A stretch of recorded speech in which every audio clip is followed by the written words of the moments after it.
ঢাকা বিশ্ববিদ্যালয়ের শিবিরের সভাপতি এই কয়েকদিন আগ পর্যন্ত কেউ জানতোই না সে ফেরাউনের কোলে মোসা যেমন লালন পালন হয়েছে, আমার মনে হয় ওইভাবে উনি কাজ করিস।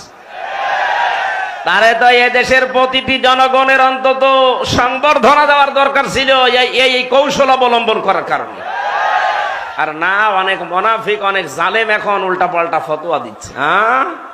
কেন? এতদিন তার পরিচয় গোপন ছিল, এতদিন মাথায় তুলে নাচিয়েছেন, এখন পরিচয়টা দেওয়ার পরে আপনার কি সমস্যা? কি আমি চাই এদেশে ছাত্র দল যেমন প্রতিষ্ঠিত হোক, আমি চাই এদেশে চরমনার আন্দোলনের যারা ছাত্র আছে, ইসলামী শাসনতন্ত্র আন্দোলনের ছাত্র যারা, তারা প্রতিষ্ঠিত হোক। আমি ওইভাবে, আমার মন উদার, এজন্য চাই ইসলামী ছাত্র শিবির এদেশে ওইভাবে প্রতিষ্ঠিত হোক।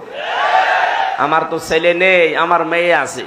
আমি চাই আমার মেয়েদেরকে মানুষের মতো মানুষ করার জন্য একটা সংগঠন